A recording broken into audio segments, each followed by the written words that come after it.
आज हमारे साथ जुड़ गए हैं मैडम हेमल मोलेश दवे।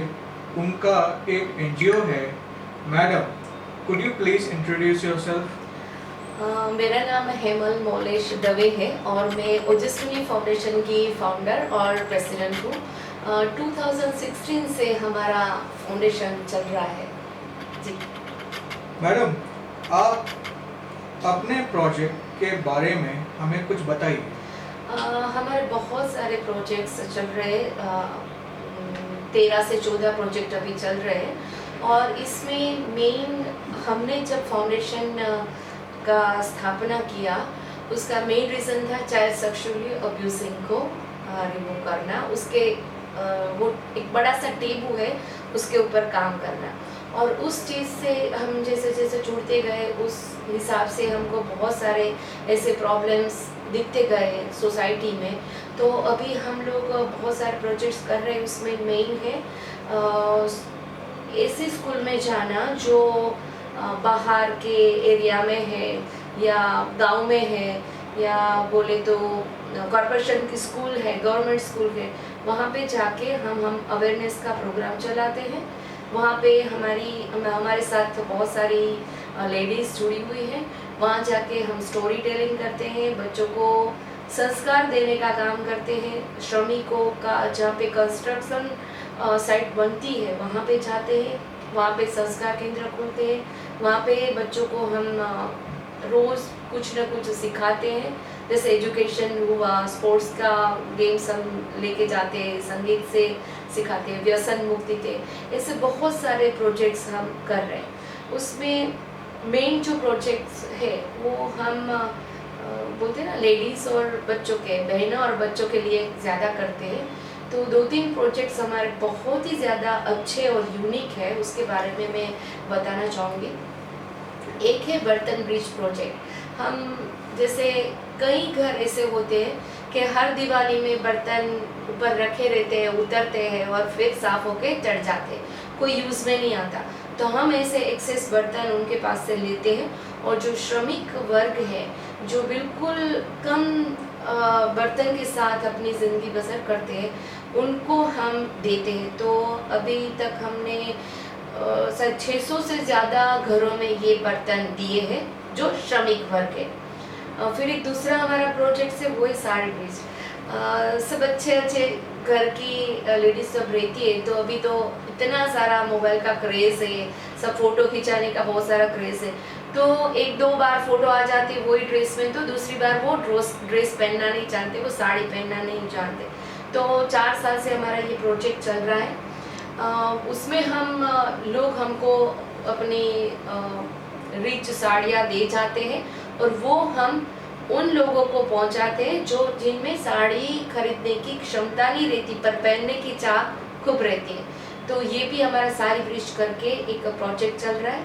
एक मिल्क ब्रिज करके हम प्रोजेक्ट चलाते हैं। उसमें हर मंडे हम ये श्रमिक लोग जो रहते हैं, बच्चों को हम दूध पिलाने जाते हैं, गाय का दूध। इसमें कभी हल्दी डालते, कभी चॉकलेट डालते, कभी कुछ अच्छा सा फ्लेवर डाल के लेके जाते हैं। तो और हर गुरुवार को हम जलाराम खिचड़ी, जो न्यूट्रिशन से भरपूर खिचड़ी रहती है, वो ये हमारा फिक्स प्रोजेक्ट्स है। तो ऐसे बहुत सारे प्रोजेक्ट्स हम चला रहे हैं और मेन अवेयरनेस के प्रोग्राम्स हमारे ज़्यादा चलते हैं जी। मैडम, आप एजुकेशन रिलेटेड प्रॉब्लम कैसे सुलझाते हैं? जैसे मैंने बताया कि हमारे सारे प्रोग्राम, हमारे सारे प्रोजेक्ट्स कॉरपोरेशन की स्कूल में चलते हैं। तो स्टोरी टेलिंग में हमारी बहनें जाती थी और उनको ही पता चला कि कई सारे बच्चे कभी कभी स्कूल नहीं आते। तो क्यों स्कूल नहीं आते? तो उनके पास स्टेशनरी खरीदने का पैसा नहीं रहता है, इसलिए वो स्कूल नहीं आ पाते। उसी के आधार पे हमने एक प्रोजेक्ट अभी 3 साल पहले लॉन्च किया। उसका नाम है राम हार्ट प्रोजेक्ट। उसमें हम बच्चों को मुफ्त में नहीं देते पर बिल्कुल नॉमिनल चार्ज में उनको हर स्टेशनरी प्रोवाइड करते हैं जो पढ़ने में चाहिए। तो एक तो ये रहा, और दूसरा हम जो बच्चे पढ़ नहीं पाते या आगे पढ़ाई नहीं कर पाते, उनके लिए भी हम थोड़ा सा उनको बोलते हैं एजुकेशन में आगे बढ़ाने के लिए हम पूरे प्रयत्न करते हैं कि वो आगे जाए, बीच में पढ़ाई नहीं रोके और वो आगे जाके जो उसकी क्षमता है उस हिसाब से वो पढ़े। मैडम, अकाउंटेबिलिटी और ट्रांसपेरेंसी बहुत महत्व होता है किसी एनजीओ के लिए, तो उसके बारे में हमें कुछ बताइए। पहली बात कि हम लोग कल हमारा 10वां फाउंडेशन डे है।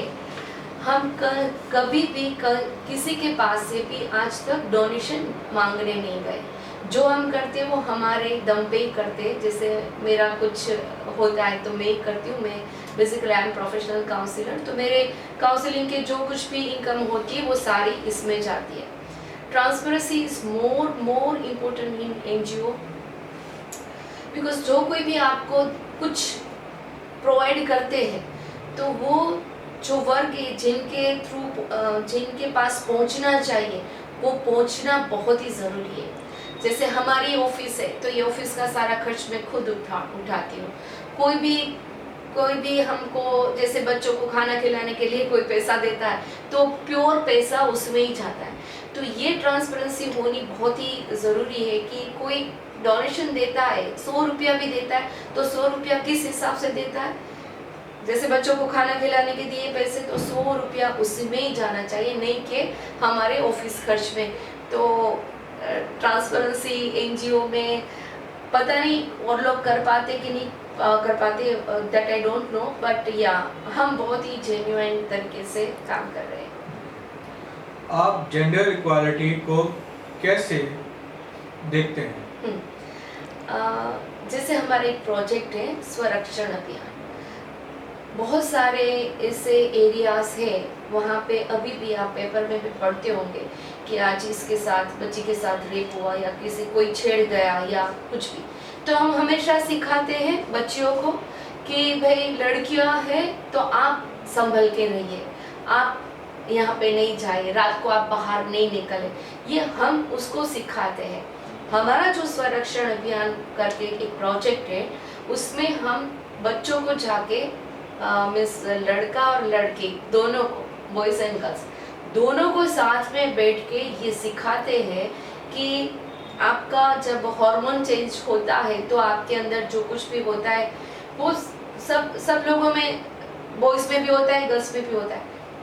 पर आप समझो इस बात को कि अगर उनको पता ही नहीं है कि ये जो होता है वो हमारी उम्र के कारण होता है, तो हम उनको सिखाते कि ये आपकी उम्र है, आपको ऐसा ऐसा प्रॉब्लम आएगा, पर how you have to know कि हाउ टू कंट्रोल इट। तो वो हम बच्चों को और बच्चियों को, मीन्स लड़का और लड़की को साथ में बैठ के ये सारा स्वरक्षण अभियान प्रोजेक्ट चलाते हैं। कि ऐसा नहीं है कि सिर्फ लड़कियों को ही देखना है कि हाउ टू प्रोटेक्ट योरसेल्फ, बच्चों को मीन्स लड़कों को भी देखना है कि हम क्या ऐसा बिहेवियर करें कि लड़कियों को ये सीखना नहीं पड़े। तो that is my gender equality. आपका मोटिवेशनल फैक्टर शेयर कीजिए। मेरा मोटिवेशनल फैक्टर मेरा फैमिली है, क्योंकि चाइल्ड अब्यूजिंग ऊपर काम करना बहुत ही कठिन है। एक अभी भी वो बड़ा सा टेबू है और हम तो इंटीरियर एरिया में जाके काम करते हैं, बाहर जाके काम करते हैं, तो ऑब्वियसली बहुत सारे, सबको लगता है कि बहुत सारे नेगेटिव अप्रोच आपके ऊपर आएंगे कि अभी क्या आप बात कर रहे हो, पर ये है तो है। तो इस टेबू के साथ आप जब काम कर रहे हो तो बहुत सारे ऐसे वाकयात भी सामने आते हैं कि हमको लगता है कि अच्छा हम ये काम कर रहे हैं, छोड़े कि क्या करें। तो इसमें ये सपोर्ट फैमिली का बहुत ही ज़रूरी है। और दूसरा सपोर्ट मेरी टीम का, जो मेरे साथ 8-9 साल से जुड़े हैं वो अभी तक मेरे साथ है। तो मेरा मोटिवेशनल फैक्टर तो मैं यही बोलूँगी कि मेरा ब्रॉटअप, जैसे मेरे माता पिता से मेरा जैसे ब्रॉटअप किया उन्होंने बिल्कुल बेबाक उससे, और मेरा फैमिली, मेरी 2 बेटियां, मेरे हस्बैंड और मेरी सारी टीम, वो ही मेरा मोटिवेशनल फैक्टर है। आपके स्ट्रेंथ एज एन एनजीओ क्या है? हाँ, सेम मेरा टीम ही मेरा स्ट्रेंथ है, क्योंकि बहुत सारे एनजीओ ऐसे रहते हैं कि वहाँ पे कुछ ना कुछ लेने जाते हैं। हमारी टीम ऐसी है कि वो एक भी, जैसे पेट्रोल का खर्च भी वो मेरे से नहीं लेती है, तो वो पूरा अपने हिसाब से स्वेच्छा से पूरा खुद का पैसा खर्च करके हमारे सारे प्रोजेक्ट्स करने चाहती है। तो यही मेरा, मैं बोलूँगी कि यही मेरी स्ट्रेंथ है, यही मेरा सब कुछ है। उसी के कारण सब कुछ हो रहा है, क्योंकि अकेले से ये काम होने वाला नहीं है, ये टीम वर्क है, और टीम आपकी अच्छी हो तो no one can stop you. Thank you so much, madam, for sharing your valuable time with us. Thank you.